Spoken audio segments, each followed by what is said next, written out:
Alright kids, doing my predictions for UFC on Fox 26, 27, 28, one of those. This Saturday it's going to be Robbie Lawler taking on Rafael dos Anjos, which should be a pretty good overall card. I mean, you don't normally get cards that look this good on free TV nowadays, so we should all be thankful for it.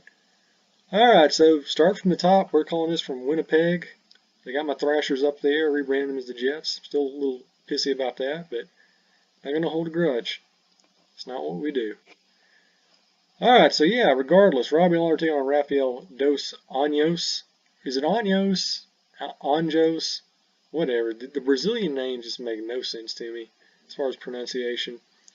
But yeah, looking at the stats here, looks like we've got a considerable height advantage and reach advantage for Robbie.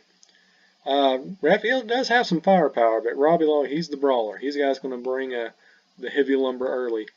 Significant strikes are astonishingly similar. There might be like a slight tilt towards Robbie Lawler, but overall, both these fighters pretty similar in terms of their standing game. Grappling, obviously, a little bit of a discrepancy. Takedown average about 4 times as large for dos Anjos as it is for Lawler. Takedown defense pretty similar in the submissions average. Well, no surprise there. Lawler doesn't go for submissions.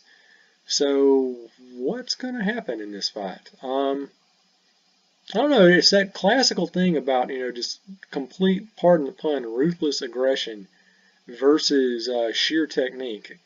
A lot of times you kind of go with sheer technique, but really neither of these guys are really what you'd call like top tier wrestlers or grapplers. Well, I mean, Rafael, he's a really good Brazilian Jiu-Jitsu guy, but you know what I mean, right? As far as getting takedowns and stuff. So I think it's going to go more than 3 rounds. Maybe not the full Monty, but it's going to be a longer fight than most people expect. I don't think Lawler's going to be able to tag him early, but I think as the fight drags on, dos Anjos will get a bit more tired. He won't be able to get the takedown, won't be able to set up the ground game.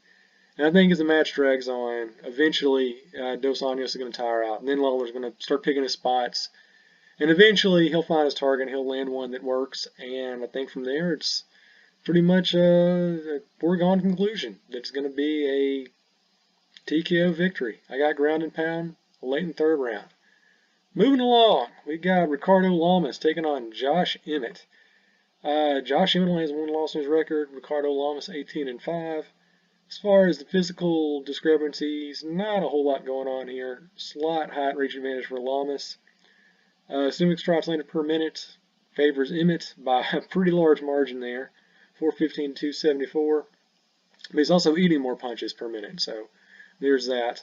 Takedown averages, slight tilt towards Emmett. Takedown accuracy, pretty big advantage for Emmett. Takedown defense, pretty much a tilt. Submission average, heavy for Lamas. So what do we do here? Lamas has been fighting for a really, really long time. Josh Emmett, not as experienced, but he has looked pretty good in his last couple of fights. Yeah, I think Josh Emmett wins by late 3rd round TKO. I don't know why I'm feeling that. I just got a feeling. It's going to be entertaining, though, so there's that. I'm just going with Emmett because why not? He doesn't have eyebrows, something like that. Santiago Ponzinibbio taking on Mike Perry. This is really, really good TV match right here. This is like Clash of the Champions quality. Not a whole lot of physical variation to talk about here. Mike Perry's been knocking dudes out. Santiago's been, out there just, choking people and just breaking them in half. In fact, every fight Mike Perry has won has been by KO or TKO, so that tells you everything you need to know there. Both these guys are landing a pretty similar number of significant strikes per fight, though. That's a little interesting. Same thing as far as the absorbed per minute, as far as significant strikes. They're both eating a lot of punches, too. Takedown game favors Santiago by about 4,453%. However, Mike Perry does have marginally better takedown defense, and oh yeah, he punches people's heads off for a living. Should be a good one. I think it's going to go to the 2nd round. Going to be late there, but I think eventually Mike Perry does what Mike Perry does. He lands that brutal headshot, and he finishes this fight by knockout. I'm calling it left hand. So there's that. And jerking our curtain tonight, it's going to be Glover Teixeira taking on Misha Cirkunov, which is great because we don't have enough Brazilian Latvian violence going on nowadays.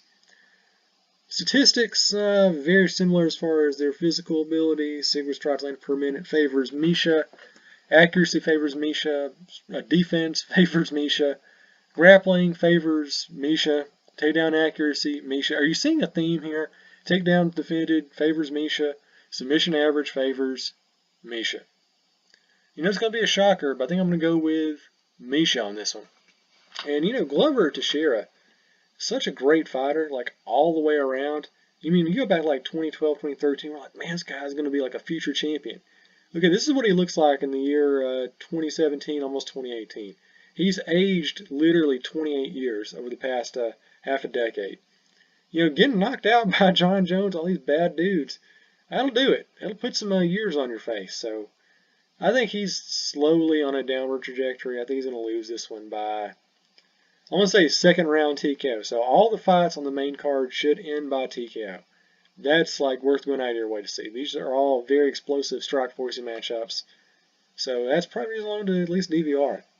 Alright, so very, very quickly, I'm just going to go through the prelims and the Fight Pass fights very, very quickly. I'm not going to go in depth at all. I'll just blaze through them very quickly. Gerald, the Killer Gorilla Cannoneer, taking on Jan Blachowicz. Very quickly, I'm going to go with Gerald to win this one. I think he wins by split decision. We got Julian Marquez, who is apparently fighting out of Pleasantville because he's black and white, taking on Darren the Dentist Stewart from England, which is ironic because they don't have dentists there from what I've heard. Don't know a whole lot about either of these fighters, but any guy whose nickname is the Cuban Missile Crisis, they're going to win fights. So I got him winning by unanimous decision. Over here we got Chad Laprise taking on Galore Bafanda, Canada versus the Congo. A lot of great fighters coming out of Africa all of a sudden. That's you know, I think it's the Raymond Sakaduju theory kind of thing. He was the forerunner, 10 years ahead of his time. Yeah, I'm going to go with Galore to win this one. I think he wins by second round TKO. Tim Elliott taking on Pietro Manga. I can tell you right now this is going to be a decision win. Unanimous for Tim Elliott. Don't even bother. John Makdessi taking on Abel Trujillo. Yeah, I'm going to go with John Makdessi to win by unanimous decision. That just seems pretty much a foregone conclusion. Alessio Di Chiareca from Italy taking on Alawale Bombos. I think the Chicago Pizza, whatever his name is, just call him Alessio. I think Alessio wins this one. I think he wins. What else? Unanimous decision. Oh, how the mighty have fallen. Jordan Mine taking on Eric Silva. These guys, like, in 2012, you're thinking they're going to be like champions in the welterweight division at some point. Well, 5 years later, how doth a dream die? They're fighting on Facebook. They're getting paid, though. I mean, still, they're making some money, you know. So you can't, chide them too much. But, man, damn. Things change fast. Alright, I'm going to go with Jordan Mine to win this one. I think he wins by late third round TKO. And lastly, Nordine Talib taking on Danny Hot Chocolate Roberts. You know, what can you say? If a guy's named Hot Chocolate, if he calls himself that in public, I'm picking him to win.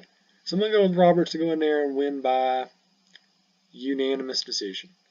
Alright, so there's the fights I've got lined up for Saturday. Looking like they're actually going to be pretty good. So set the DVR, go to a sports bar and watch it. Should be pretty entertaining. It's good pre-Christmas viewing. I'll probably watch it in some manifestation, so you probably should too if you're a fight fan, because that's called being narcissistic, I think.